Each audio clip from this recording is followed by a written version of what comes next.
오늘은 마지막으로 우리가 이 하나님을 만나게 되면 과연 어떻게 삶이 변화될 것인가, 만남의 실제에 관해 말씀을 나누고자 합니다. 여러분들 인생의 첫 공식 직함은 무엇이었나요? 만약 교사로 취업하셨다면 선생님, 운동하다가 태권도장을 여셨다면 관장님이셨을 거고요. 그냥 회사에 취업했다면 누구 사원 등 다양한 공식 직함으로 각자의 인생을 시작하셨을 것입니다. 제 인생의 첫 공식 직함은 다소 특이하게도 사부님이었습니다. 이 반대말이 사모님인데요. 사모님은 원래 남자 스승의 부인을 높여 부르는 존칭이거든요. 자, 그러면 제 인생의 첫 공식 직함이 사부님이었던 이유를 아시겠죠? 그 이유는 제가 백수일 때 여자 스승, 즉 고등학교 교사인 아내를 만났기 때문입니다. 사모님이 남자 스승의 부인을 높여 부르는 존칭인 것처럼 교사로 일하던 제 아내 학교의 학생들이나 다른 교사들이 저를 만날 때면 저를 공식적으로 부르는 호칭이 바로 이 사부님이었습니다. 제 인생 첫 공식 직함 이야기를 이렇게 길게 한 이유는 바로 여러분의 인생에 있어서도 누구를 만나느냐에 따라 그 삶 속에서 하나님을 만나느냐 아니냐에 따라 그 삶이, 여러분의 호칭이 완전히 달라진다는 것입니다. 우리가 하나님을 모르고 살다가 그분과의 만남이 없는 삶을 살아오다가 그분과 만나서 비로소 관계를 맺게 된다면 우리의 삶의 내용, 삶의 방향, 만나는 사람들, 고민거리, 행복, 그리고 인생의 최종 목표, 죽음을 맞이하게 되는 마지막 순간의 모습 등 그 모든 것이 완전히 다 달라지게 되기 때문입니다. 지금 마음의 모든 방해물들 다 내려놓고 사랑의 그분을 영접하여 만나시게 되기를 바랍니다. 믿음으로 하나님과의 만남을 다시 시작하시게 되면 그분을 만나기 전에는 없었던 그 생명이 만남 이후에 우리에게 주어집니다. 영원한 생명을 누리게 됩니다. 왜냐하면 죄악 이전에 우리는 원래 죽을 존재가 아니었거든요. 생명이 원칙이고 죽음이 예외거든요. 이것은 우리 모두가 알고 있는 것처럼 죄를 짓지 않으면 감옥에 가지 않는다라는 당연한 진리와 동일합니다. 죄가 없으면 사망이 없는 것이거든요. 그러니까 이 영생이라는 것은 원칙으로 되돌아가는 것일 뿐이고 생경하고도 이상한 것이 아닙니다. 만약 영생이라는 말에 어색함을 느끼신다면 그동안 우리가 원칙과 예외를 거꾸로 잘못 알고 있었기 때문입니다. 죄 때문에 상실되었던 이 생명은 이제 죄를 해결함으로써 그 죄의 대가를 대신 치러주신 십자가라는 합의서의 형태로 재판장에게 제시된 결과로 우리에게 자연스레 주어지는 선물입니다. 판사는 이 온전한 합의서가 제시될 때에 그 죄인을 석방하지 않을 수가 없습니다. 죄의 대가를 더 이상 그에게 물을 수가 없는 것이죠. 왜냐하면 이미 죄의 대가가 다 치러졌기 때문이죠. 이미 작성된 그 합의서, 대가가 치러진 그 합의서인 십자가를 내 것으로 믿고 재판부에 제출하느냐 아니냐에 따라 피고인의 운명이 완전히 달라지듯이 이제 여러분 각자의 그 무거운 인생의 짐 더 이상 홀로 지지 마시고 인생의 무거운 짐을 대신 져주시는 사랑의 하나님께 다 맡기시게 되길 바랍니다. 그러면 정말 다른 삶이 지금 눈앞에 새로이 제시되고 펼쳐집니다. 그분과 만나게 되면 먼저 인생의 허무함이 사라집니다. 내가 살아가는 삶의 모습 하나하나에 깊은 의미와 소중한 가치가 담기게 됩니다. 이것이 바로 오늘 말씀의 제목 만남의 실제인 것입니다. 만남 이후에 어떤 삶이 펼쳐질 것인가? 라는 질문에 대한 대답입니다. 죽음에서 생명으로, 허무에서 충만으로, 오해에서 이해로, 불화에서 평화로, 그리고 불만족스러움에서 만족으로, 어둠에서 빛으로, 절망에서 희망으로 변합니다. 지루하고 염려로 가득했던 인생에서 신나고 보람찬 인생으로 하나님과의 만남은 우리 삶을 완전히 바꾸어 줍니다. 그렇게 예수님을 만나 그 삶의 실제가, 모습이 완전히 달라진 사람들의 이야기를 성경은 우리에게 계속해서 보여줍니다. 그들의 삶을 만나고 그들의 이야기를 읽으라는 것입니다. 그리고 마음으로 깨달으라는 것입니다. 특별히 요한복음에는 예수님을 개인적으로 만나게 된 이야기들이 1장부터 계속 이어져 있습니다. 그리고 우리는 예수님을 만나면서부터 이들의 삶이 변하는 모습을 통해 그 놀라운 변화에 관해 보고 듣고 느끼면서 나도 저런 삶을 살아볼까? 고민하고 결정할 수 있게 됩니다. 먼저 요한복음 1장에는 예수님을 만난 빌립과 나다나엘의 이야기가, 2장에는 아들 예수님을 새롭게 만난 예수님의 모친 마리아와 결혼식장의 하인들 이야기, 그리고 침례 요한의 이야기가, 3장에는 당시 이스라엘 국회의 의원이자 지도자였던 니고데모라는 사람의 이야기가, 예수님을 밤에 만났던 그 이야기가 자세하게 적혀 있습니다. 이 예수님께서 니고데모를 만났을 때 성경 전체에서 가장 유명한 말씀을 간절한 마음으로 그에게 던져주셨습니다. 하나님이 세상을 이처럼 사랑하사 독생자를 주셨으니 이는 저를 믿는 자마다 멸망치 않고 영생을 얻게 하려 하심이니라. 하나님이 그 아들을 세상에 보내신 것은 세상을 심판하려 하심이 아니요 저로 말미암아 세상이 구원을 받게 하려 하심이라. 저를 믿는 자는 심판을 받지 아니하는 것이요 믿지 아니하는 자는 하나님의 독생자 이름을 믿지 아니하므로 벌써 심판을 받은 것이니라. 3장 16절에서 18절 이 사이의 말씀을 주님께서 니고데모에게 주셨습니다.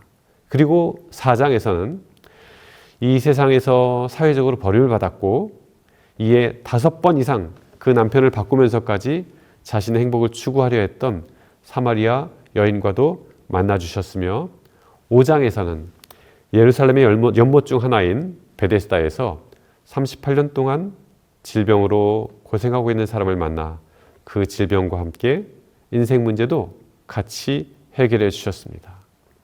오늘의 이야기를 회상하시려면 요한복음 1장부터 5장을 읽어보시면 됩니다. 그 안에 있는 우리보다 먼저 예수님을 만났던 사람들의 심정을 헤아리실 수 있게 됩니다. 밤에나 낮에나 혹은 집에서든지 카페에서든지 가을이든 겨울이든 언제 어디에서든지 간에 여러분들이 하나님의 이 생명의 말씀에 접촉하여 하나님을 만나는 바로 그 순간들 속에서 하나님의 성령이 친히 함께 하셔서 여러분의 마음 문이 영생을 향하여 그리고 행복한 삶을 향하여 활짝 열리게 되시기를 간절히 소망합니다. 저는 법관으로 12년 정도 또 변호사로서 15년 정도의 시간 동안 법률가로 생활해 오면서 우리 모두가 속한 이 사회가 만들어낸 여러 사건들을 처리하는 과정에서 그 이면에 놓인 모순, 죄, 부끄러움을 발견할 수 있는 시간을 갖게 되었습니다. 김모 서울경찰청 청장, 또 구모 서울경찰청 청장, 이분들의 사건을 맡으면서 관료사회, 그리고 승진하고자 하는 공무원들, 경찰관들의 열망과 집착에 관해 보게 되었습니다. 또 최근 3, 4년 내 국내 주식시장에서 가장 큰 규모로 문제되었던 세계의 그 주가 조작 사건들 다 관여하게 되면서 기업 소유자들의 교만과 탐욕, 편법들에 관하여, 그리고 또 최근에는 어느 제약회사와 관련된 의료계 리베이트 사건들을 처리하는 과정에서 제약회사와 극히 일부 의사들 사이에 그 상상하기 어려운 거래들을 보게 되었습니다. 그 속에 담긴 인간의 탐욕과 잔꾀 등도 함께 경험하고 목도했습니다. 그 더러운 돈들이 얼마나 품위 있게 쓰여지고 가족의 행복을 위해 제공되는지도 보게 됩니다. 겉으로 보여지는 화려함과 교양, 공직의 무게, 신사적인 품위와는 전혀 무관하게 과연 인간이라는 존재가 하나님의 아들 예수를 통하여 내재적인 죄의 문제를 해결하지 않는다면 보여지는 그 아름다운 겉모습과는 달리 결코 아무런 희망도 미래도 없음을, 그리고 썩은 냄새가 진동하는 것을 매일 보고 듣고 맡게 됩니다. 그래서 우리 모두는 예수님과 만나지 않을 수 없는 사람입니다. 그분이 삶에 계시지 않으면 고통스러워서 더 이상 희망이 보이질 않아서 인생을 견뎌나갈 수 없는 사람들입니다. 예수 없는 세상에도 희망이 있다라고 생각하신다면 잘 모르시고 하는 말씀이세요. 이 세상은 희망이 없음을, 이 세상에 예수가 없다면 세상은 이미 죽었음을 발견하게 되시길 바랍니다.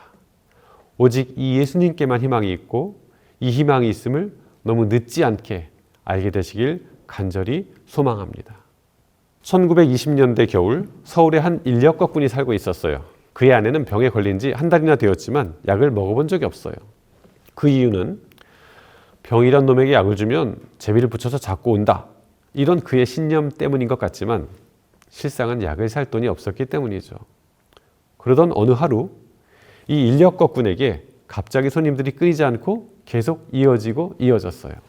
요즘처럼 카카오 택시나 우버 등의 기능이 있었다면 모르지만 그런 거 없었기 때문에 정말 운에 좌우되는 것이 운수업 아니겠습니까? 인력거도 운수업에 포함되는 거죠. 무려 열흘 동안이나 손님을 받지 못하다가 이렇게 손님들이 연결되어서 끊이질 않으니까 이 인력거꾼 김첨지는 물 들어올 때 노졌자는 마음으로 계속 일을 했어요. 하필 그날 아침에 아픈 아내가 오늘은 몸이 더 이상해요, 제발 일찍 들어와 주세요 라고 말했지만 상당히 돈이 벌린 그 상태에서도 조금 더 벌기 위해 손님을 태우고 아내가 있는 집 앞을 다시 지나쳐서 멀리 남대문 정거장까지 겨울비 속을 달리고 또 달렸습니다. 사흘 전부터 설렁탕 국물이 먹고 싶다며 조르던 그 아내에게 이제 설렁탕을 사다 줄 수 있겠다, 이런 마음으로 그 멀리까지 갔다가 그 정거장에서도 전차에서 내리는 손님을 또 태우는 그런 행운도 있었어요. 이렇게 열흘 만에 큰 돈을 벌었던 그는 집으로 오는 길에 길가 선술집에서 나오던 친구를 만나 거하게 한잔했습니다. 주머니가 두둑한 날이었으니까요. 그러나 한참 취한 상태에서도 그는 아내를 잊지 않았어요. 술에 취한 상태에서도 아내가 그리도 먹고 싶다던 설렁탕을 사서 이제 집으로 당당히 들어갑니다. 그런데 이 운수 좋은 날, 그가 아내를 위해서 설렁탕을 사들고 집으로 들어갔을 때 그 설렁탕의 주인공 아내는 그를 기다리다가 이미 죽은 모습으로 그를 맞이합니다. 이미 죽은 엄마의 젖을 빨고 있는 가난아기와 함께 말입니다. 그 처절한 현장에서 그는 웁니다. 목 놓아 피통하게 웁니다. 소설가 현진건의 운수 좋은 날의 내용이죠. 너무 늦은 이 인력거꾼의 안타깝고도 슬픈 운명이 저와 여러분의 운명이 되지 않길 바랍니다. 당장 우리 하는 일이 잘 되고 모든 것이 다 술술 풀려가는 와중일지라도 과연 정말 중요한 것이 무엇인가? 나를 사랑으로 간절히 기다리고 있는 분이 누구이던가? 내가 준비해간 이 설렁탕이 과연 나와 내 사랑하는 사람의 삶을 위해 유용한 것이었는가?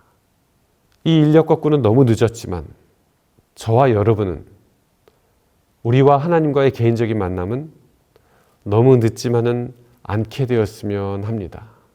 거기에 우리 모두에게 가장 중요한 생명 그 자체가 달려있기 때문입니다. 우리는 아직 살아있을 때 그 설렁탕을 맛보아야 하기 때문입니다. 첫날로 돌아가겠습니다. 우리가 첫날 보았던 이사야 43장의 총 주제는 구원의 약속입니다. 하나님은 약속하셨습니다. 달려라 메르스의 주인공, 그 메르스보다 더 신실하신 하나님은 메르스가 목숨을 걸고 친구와의 약속을 지켰던 것처럼, 아니 그보다 더 신실하게 우리를 향한 모든 약속들을 지켜내실 것입니다. 그분은 약속하셨어요. 1절입니다. 너는 두려워하지 말라. 내가 너를 구속하였고 내가 너를 지명하여 불렀나니 너는 내 것이라. 네가 물 가운데로 지날 때에 내가 너와 함께 할 것이라. 강을 건널 때에 물이 너를 침몰하지 못할 것이며 네가 불 가운데로 지날 때에 타지도 아니할 것이요 불꽃이 너를 사르지도 못하리니.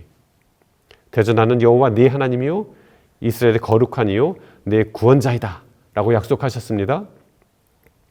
전날 말씀드린 다음의 약속을 기억하실 것입니다. 18절 19절입니다. 너희는 이전 일을 기억하지 말며 옛날 일을 생각하지 말라. 보라 내가 새 일을 행하리니 이제 나타낼 것이라.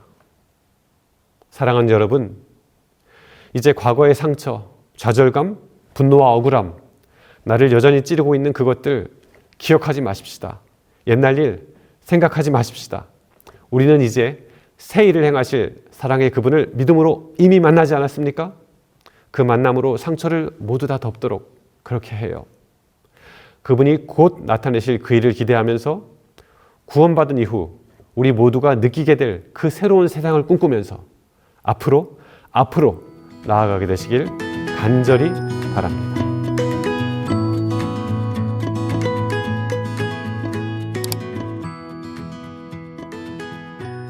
여러분 안녕하세요. 오늘은 5번째 날 가정에서 누리는 진짜 평화에 대한 이야기를 나누겠습니다. 사랑하는 여러분, 기쁜 일이 있을 때나 슬픈 일이 있을 때 가장 먼저 떠오르는 얼굴은 늘 가족입니다. 하루의 고단함을 마치고 가장 기대고 싶은 안식처 역시 가정입니다. 하지만 안타깝게도 때때로 그 가정이 평안보다는 긴장을 안겨주기도 합니다. 가족과 함께 살아가지만 마음은 점점 멀어지고 밖에서는 누구와도 잘 지내지만 가장 사랑해야 할 사람에게 상처를 주는 경우가 많습니다. 같은 식탁에 둘러앉아 한솥밥을 먹고 있어도 마음의 거리는 여전히 좁혀지지 않을 때가 있습니다. 그럴수록 마음 깊은 곳에서 이런 질문이 조용히 올라오는데요.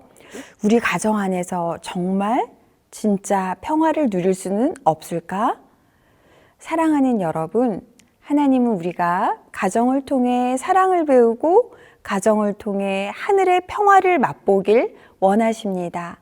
진짜 평화는 상황이 만들어주는 것이 아니라 하나님께로부터 오는 선물입니다.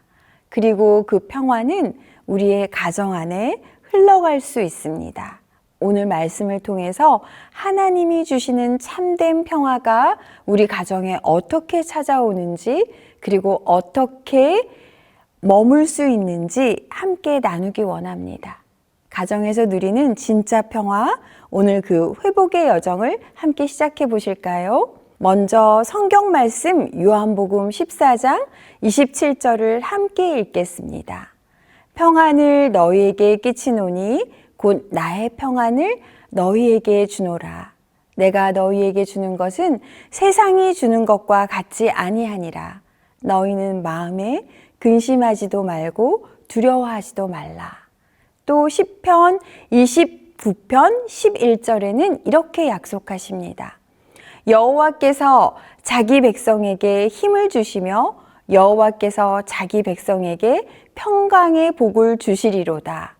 이 말씀들이 보여주듯 하나님은 우리에게 참된 평화와 평강의 복을 주시길 원하십니다. 가정의 평화는 갈등이 없음에서 오는 것이 아니라 하나님 안에서 서로를 이해하고 품을 때 시작됩니다. 진짜 평화는 사람의 인내나 노력으로 유지되는 것이 아니라 하나님의 임재로부터 흘러나오는 선물인 것입니다.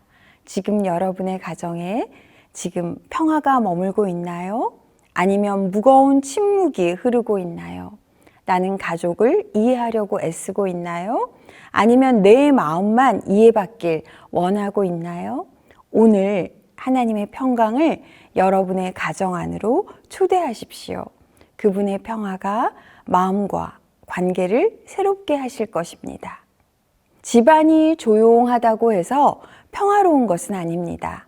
진짜 평화는 감정을 숨기고 참는 것이 아니라 서로의 마음을 듣고 이해하며 나누는 자리에서 비롯됩니다. 대화 없는 평화는 결국 관심 없는 상태를 포장한 것에 불과합니다. 가정에서 생기는 갈등의 본질은 이해받고 싶은 마음입니다. 우리 모두가 이해받기를 원하지만 평화로운 가정을 만드는 사람은 먼저 상대방의 입장을 이해하려고 노력하는 사람입니다. 상대를 이해하려는 마음이 평화의 통로를 열어줄 것입니다. 로마서 12장 16절은 할 수 있거든 너희로서는 모든 사람과 더불어 화목하라고 하십니다. 진정한 평화는 우리가 아무리 애쓴다고 해서 우리에게 오지 않습니다. 평화는 하나님이 함께 하시는 자리에 임합니다. 그러므로 가정의 평화도 예수님이 각자의 마음 안에 거하시고 말씀과 기도가 삶 가운데 살아있을 때 비로소 유지될 수 있습니다. 가정의 평화를 위해 반드시 먼저 해야 할 것이 있습니다. 그것은 바로 용서와 내려놓기 그리고 기도입니다.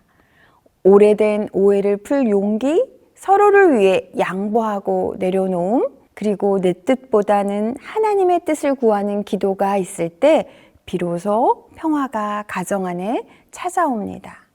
평화는 내 감정을 따르지 않고 하나님만 선택하겠다고 결단할 때 오는 선물입니다. 오늘은 자신의 감정에 따라 행동하지 않고 하나님을 선택함으로써 가정의 평화를 회복한 한 여인의 이야기를 나누고자 합니다. 경기도 세로남 쉼터 요양원에서 봉사할 때의 일이었습니다. 한 여인이 요양원 문을 들어서는데 얼굴은 황달로 샛노랗게 변해 있었고 몸은 거의 힘이 빠져 금사라도 쓰러질 듯한 그런 상태였습니다. 봉사자는 헐떡이며 숨을 가쁘게 몰아쉬는 그녀를 부축해서 겨우겨우 정해진 방으로 안내했습니다. 힘없이 축 늘어져 제대로 몸을 가누지 못하는 모습을 보며 안타까운 마음으로 기도는 드렸지만 과연 이 여인이 무사히 회복해서 저 문을 나갈 수 있을지 마음 한켠에 의문이 들었습니다. 나중에 들은 이야기인데 그 여인은 오랫동안 경무로 피곤이 쌓여서 물에 젖은 솜처럼 몸이 너무나 무겁고 아파서 더 이상 일을 지속할 수가 없었다고 합니다. 여러 검사를 통해 보니 간과 부신에 종양이 있다는 것을 알았고 이미 몸은 악화될 대로 악화되어 간 종양 수치는 올라갔고 얼굴에는 황달로 전체 농가진이 생겼고 유방에는 림프절이 잡혔고 다리에는 부종이 생겨서 산 송장 같은 모습으로 변해갔다고 합니다. 여러 가지 검사를 해도 원인을 알 수 없었고 병은 차도가 있기는커녕 더 악화되기만 하였다고 해요. 그녀는 오랫동안 간호사로 일했고 건강보험 심사평가원에서 심사 업무를 감당하며 현대의학에 대해 많은 한계를 가지고 있는 것을 스스로 발견했다고 합니다. 환자들이 병원 치료를 받으면 좋아져야 되는데 받으면 받을수록 병이 더 깊어지고 있다는 것을 발견했다고 해요. 그래서 찾은 곳이 바로 쉼터였는데 이미 돈을 들여 최고의 방법을 다 시도해 보았지만 더 이상 손 쓸 수 없는 상황이 되어버렸을 때 자포자기 상태로 쉼터에 입소하게 된 것입니다. 그녀는 돈을 좋아했습니다. 어린 시절 가난 속에서 자라며 돈이 있으면 사람들에게 인정받고 안전할 것이라 믿었습니다. 그래서 돈을 하나하나 모아서 전세에서 20평, 30평, 40평 아파트로 옮겨 다니며 여러 채의 집을 소유하게 되었습니다. 그러나 그녀는 여전히 만족을 느끼지 못한 채 쉼없이 일하며 돈을 모으는 데만 몰두했습니다. 그녀는 돈에 대한 지나친 욕심과 불안이 결국 자신의 병을 불러온 원인이었다고 고백했습니다.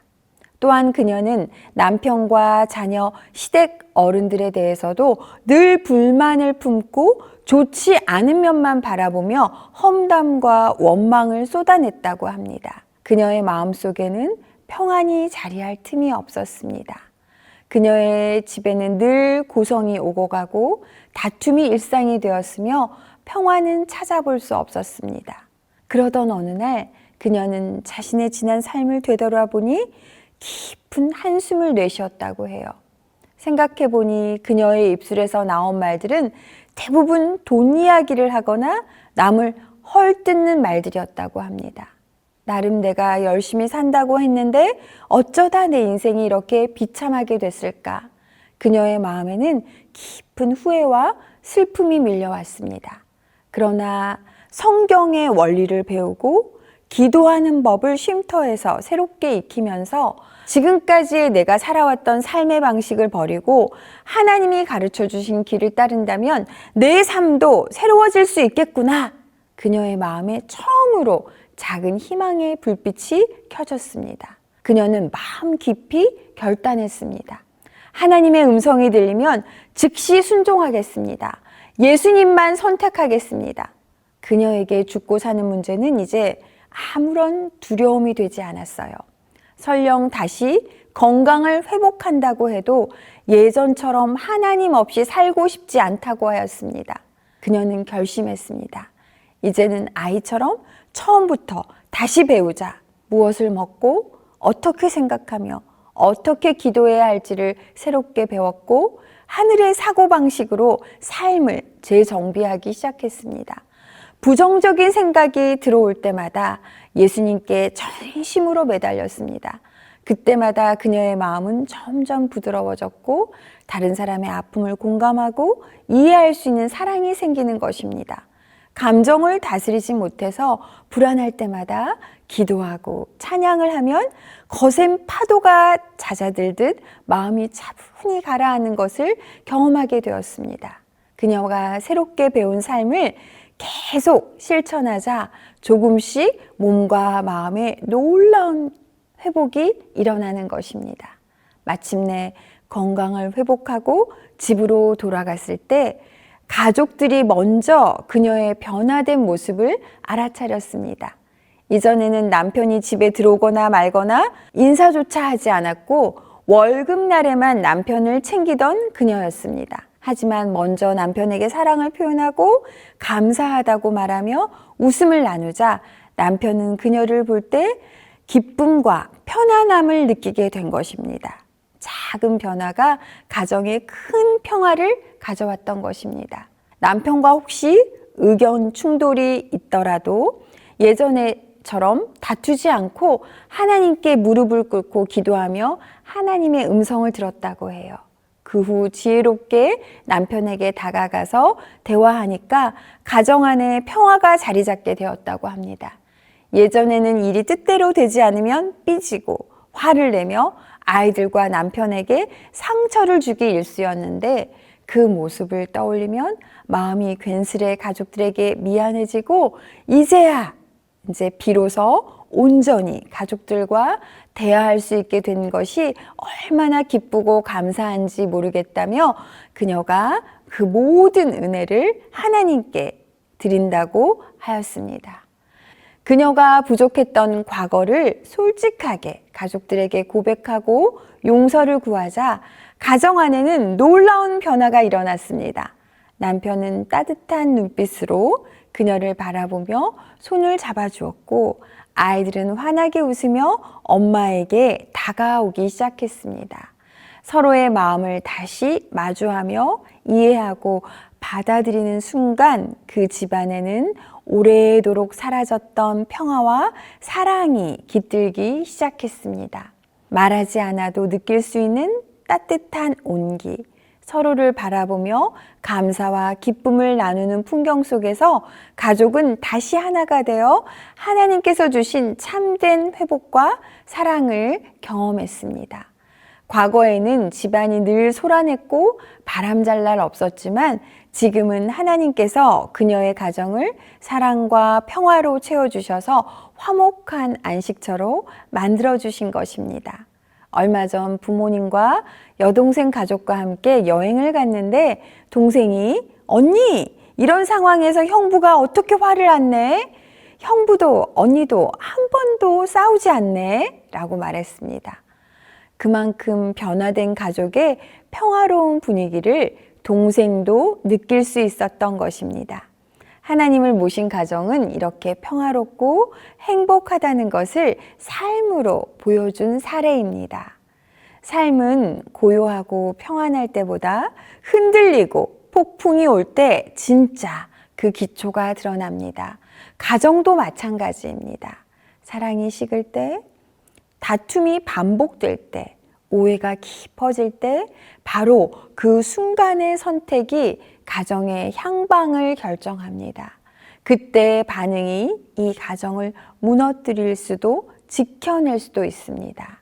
한마디의 따뜻한 말이 상처난 마음을 다시 세울 수 있고 한순간의 침묵이 마음의 문을 굳게 닫게 만들 수도 있습니다.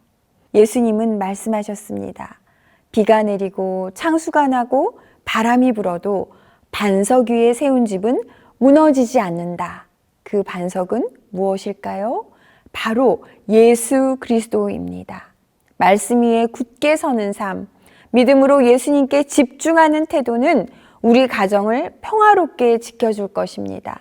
우리가 그분 안에 서 있을 때 어떤 폭풍도 우리를 무너뜨릴 수 없습니다. 자녀에게 화가 치밀어 오를 때, 배우자를 향해 이건 아니지. 내가 당신에게 얼마나 잘했는데. 당신 나한테 이래도 되는 거야? 라는 마음이 올라올 때 바로 그 순간이 선택의 때입니다. 믿음으로 반응할 것인가? 감정으로 대응할 것인가? 그 선택 하나가 여러분의 가정에 평화를 가져올 수도 있고 갈등의 불씨를 키울 수도 있습니다. 교회 증언 7권 47쪽에는 피차에 자기가 원하는 대로 하도록 남을 강요하려고 하지 말라. 그대는 이렇게 함으로써 피차의 사랑을 유지할 수 없다. 고집이 나타나면 가정의 평화와 행복은 깨어진다. 그대들의 결혼 생활이 말다툼이 되게 하지 말자. 만일 그렇게 되면 그대들은 다 불행해질 것이다. 친절하게 말하고 예모 있게 행동하며 그대 자신의 욕심을 버려라. 그대들의 말들을 경계할 것이니 대개 그것이 선악간에 강력한 영향을 끼치기 때문이다. 그대의 음성이 날카로워지는 것을 용납하지 말라. 그대들의 연합된 생애에 그리스도와 같은 향기가 있게 하라고 강력하게 말씀하셨습니다. 진짜 평화는 갈등이 사라질 때 오는 것이 아닙니다. 오히려 갈등 한가운데 있더라도 우리가 하나님을 굳게 붙들 때 평화는 찾아옵니다. 오늘 우리를 엄습하는 모든 염려와 불안을 다 내려놓으시고 마음속에 묻어든 감정의 찌꺼기들을 주님 앞에 꺼내 놓으시길 바랍니다. 그리스도 안에는 영원한 빛과 평화와 기쁨이 있습니다. 예수님을 바라봄으로 세상의 욕심을 버리고 하나님이 주시는 참된 평강을 다시 회복합시다. 하나님께서 주시는 평화와 넘치는 사랑이 여러분의 가정에 깊이 오래도록 임하기를 축복합니다. 감사합니다.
안녕하세요. 수직교회 청년반에 있는 이솔민입니다. 가을의 정점에서 우리 수직교회가 새생명 축제를 맞아 수직교회가 좋은 점에 대해 이야기해보고자 합니다. 저희 청년반에서는 밴드라는 핸드폰 어플을 통해서 말씀과 만나라는 테마로 매일 말씀 묵상을 하고 있는데요. 최근 여기에서 공감되는 말씀이 있어 함께 나누고자 합니다. 교회는 그리스도인 교제의 자리입니다. 여기서 말하는 교제는 단순히 식사나 친목이 아니라 하나님과의 관계에서 비롯된 깊은 영적 나눔입니다. 초대교회 성도들이 함께 음식을 나누고 서로의 필요를 채워주던 모습은 오늘날에도 여전히 교회의 본질을 보여줍니다. 교회는 서로를 돌보며 쓰러진 자를 일으켜 세우는 영적 가정입니다. 저는 우리 수직교회가 이러한 본질에 잘 들어맞는 교회라는 생각이 들었습니다. 우리가 외로움을 느낄 때 엘리야가 혼자라고 느꼈지만 사실 바알을 숭배하지 않는 7,000명의 하나님의 백성들이 있었던 것처럼 우리 수직교회에서 앞으로도 서로를 보듬어주고 함께 힘을 기억하며 믿음을 지켜나갈 수 있었으면 좋겠습니다. 감사합니다.